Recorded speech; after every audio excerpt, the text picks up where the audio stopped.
talked about this a little bit before. Prewriting is sometimes called invention. I think that might be what your handbook calls it. It's also called exploration or discovery. It sounds odd to call it pre-writing because you actually are writing, but think of it this way. Writing in terms of the essay is when you actually are ready to start the essay itself. You know what your thesis is, you have a rough plan, at least in your head, you've plotted it out, right? If you don't have those things beforehand, then you're really not writing an essay, because an essay is quite prescribed. It has very specific points.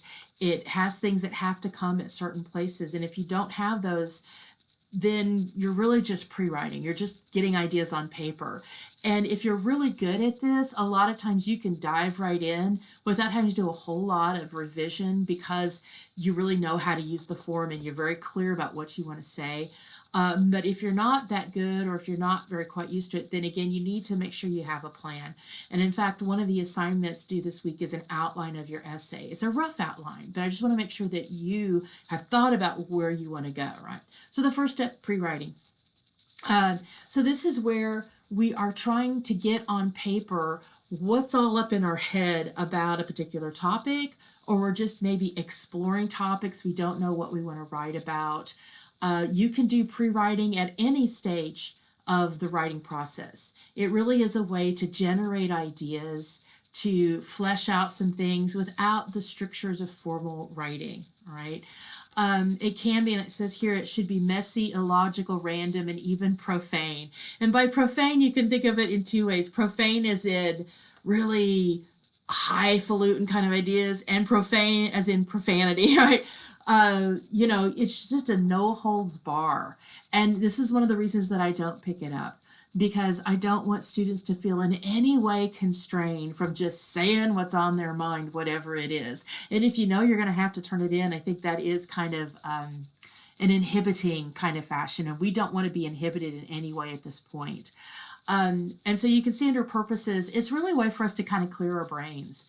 As long as everything is up here, it's not in any kind of concrete form that we can do something with.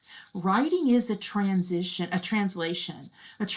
of those electrical processes and images and everything that's up in our head into the written language.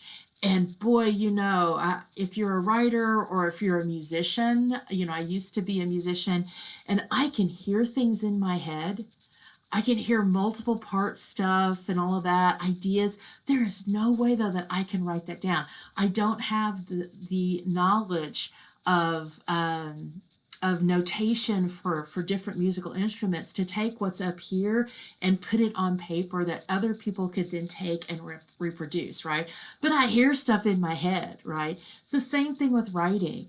We may have things that we want to say, but they're wrapped up inside of us with emotions and feelings and things that are not concrete.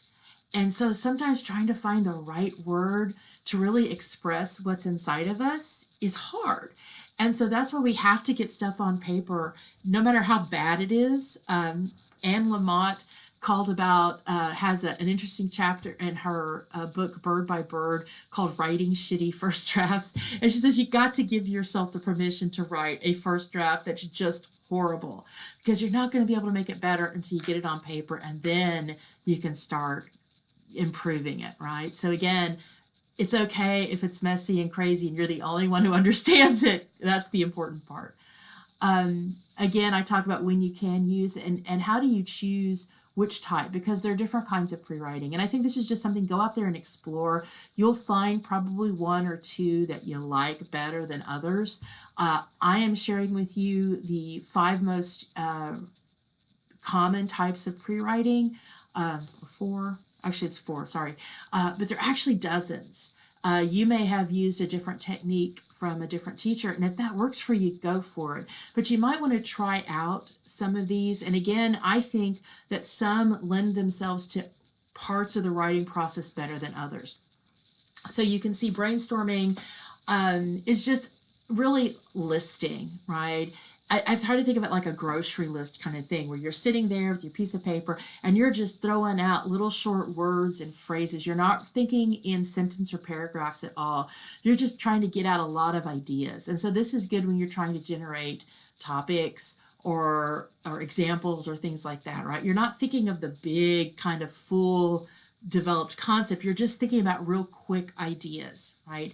If we're doing this very formally, then you want to set like a 5-minute limit, time it, and as soon as it's over, stop, take a break, right? A more visual kind of pre-writing is called clustering. And this is where, let me click this link to show you. This is, if you're very visual or spatial and you like that, then here's an example you can see right here of clustering. And you basically start kind of in the center of the page, if you will, and you have your main idea in that center bubble. And sometimes people double circle it, double bubble it, so it's clear where it starts. And then you start branching off with another level of ideas that are single bubbled. And then from each of those, you branch off again. And so you keep, so there's kind of a hierarchy there, right? I personally hate clustering because it looks so messy on the page that I don't like it. I do like outlining, which is kind of clustering in a more textual level instead of a visual level. But again, that might really work for you. You can also find online tools that'll help you do it digitally. They're called oftentimes mind mapping. So you can there's actually some really great software that you can buy, but here's like mind mapping, and this is a free tool that you can actually start. And so you might start off here. I'm going to say volunteering.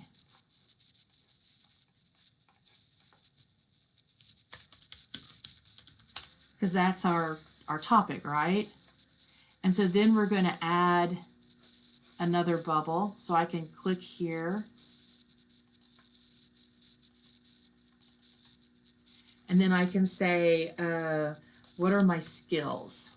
And then from this one, I can come out and I can continue adding on, right? Oops, sorry. And so then maybe I want to say grammar. And then I come back here and I'm going to hit another one. And I'm going to say style. And then here, I'm going to say plagiarizing isn't a skill. Let's say documenting. And then let's say from grammar, I want to add, this is like punctuation. And then here I can add another one and I can say basic sentences. So you can see, and again, if I were doing this, I wouldn't even worry about fixing typos, right? And then you can move these things around if you want to. I can move them and say, you know what, basic sentences, that's more style than it is grammar, so I'm going to move it there. And so, again, you could come back here and click another one and start off with maybe talents. Maybe I want to distinguish between talents and skills, right? And when it's done, you can add all sorts of little things. You can print this out. So that's what clustering is. And again, I just Googled mind mapping because that's the more technical term for it. Free writing, my personal favorite, is a timed activity, 10 to 15 minutes, and you just start writing. And this is where you're thinking of the sentence level or paragraph level kind of ideas. You're just going at it. But again, you're not writing, it says here, you're not trying to create a cohesive or coherent structure. You're just getting many ideas and thoughts on paper. And that even includes anything that randomly throws through your head at the time. It has nothing to do with whatever it is you're free writing about. You put that on there. The idea is that you don't stop and you push everything out. You don't pause. And that and it's hard. Boy, it is hard. You'd be amazed at how often we want to pause and think about something, but the idea is that you don't give yourself time to think. You just react. You just keep going until that 10 or 15 minutes is over. And the thing is, by not allowing yourself to pause, there's some kind of cleansing kind of thing that goes on. I don't know all the science behind it. I just know that they have studied this, and so it's really important to follow the rules, if you will. The last kind is the journalism questions, and I think these are really great when you know what your topic is and you're trying to think of things like who is my audience or what do I need to know about this topic, because then you're going to really question different angles of it. And of course, you've got who, what, where, when, why, and how. And I've got an example here. Oh, no, the site no longer exists. I'll have to find a new one.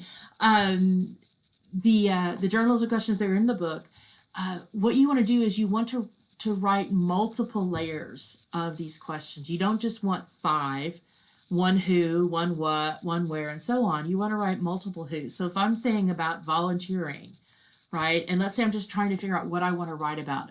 Maybe I have a lot of things that I could volunteer for, and I don't know what I want to focus on. So I could say, what are my specific talents that I think would help others, right?